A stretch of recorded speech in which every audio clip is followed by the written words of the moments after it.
Hello there, I'm back. I got another 5 cards to show you. Last video I got a comment asking about why I chose some of the pairings, so I'll be doing that during the time lapses today. And if you're wondering where I get my info on the cards, I use Biddy Tarot and sometimes Labyrinthos. I'm not too well versed in tarot really, so I've just been mainly looking at the keywords. First we have Joel, and of the 5 cards in this video, this one took the most time and the most effort, because I had to go watch his videos frame by frame to copy the card, because I decided to pair Joel with the Chariot. The Chariot is all about overcoming challenges by being in control and having self-discipline. And in Wildlife, Joel was more careful and did not go for his usual aggressive playstyle, which I think helped him get the win.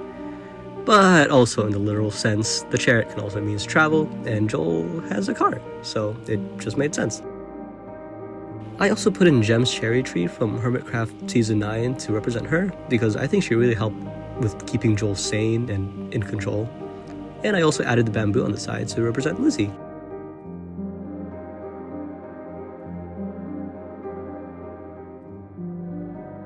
Next is Cleo, which I have as the Empress. When I was reading about this card, I saw a lot of references to motherhood, which obviously made me think of Cleo in Limited Life. That's it really.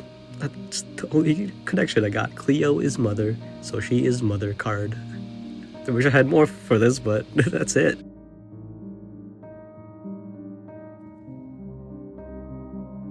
And with Cleo being the Empress, it just made sense for Etho to be the Emperor, which is the father archetype in the tarot deck. But another connection I made is that this card also represents authority and respect, and Etho is your favorite Minecrafter's favorite Minecrafter, and in the early seasons of the Life series, he still had that reputation of being the OG who knew everything, and ooh, watch out, he'll be a big threat when he's red, and you know. But then Limited Life happened, so...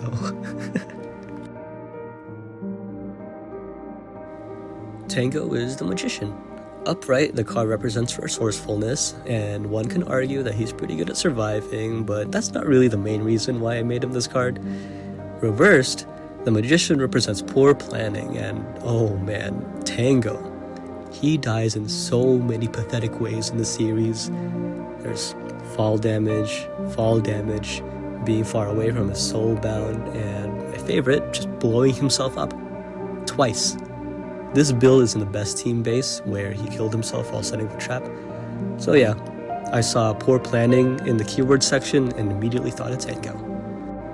Now, the Hermit is an interesting card because the Life series consists mainly of members from the Hermitcraft server. So, which Hermit do I choose to be the Hermit? And the answer is none of them. I actually just thought it'd be funny to choose a non-Hermit to be the Hermit, so I chose Bigby.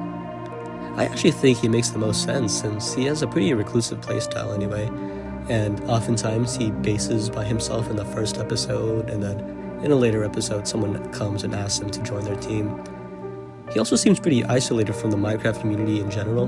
Lots of these other lifers are involved in other things like an SMP or an MCC, but with Bigby I only ever really see him in the Life series. And with 10 of these done, I then put them in a tarot card making site to see how they'd look.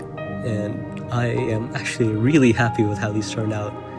I was a bit worried at first with the first set, since I had a lot of them at night, but with this set I made sure to have a little bit of variety with the backgrounds, and I think so far it's looking amazing. I have done 10 of the 22 major arcana, and the minor arcana hopefully won't take too long, so I'm quite happy with what I've done so far.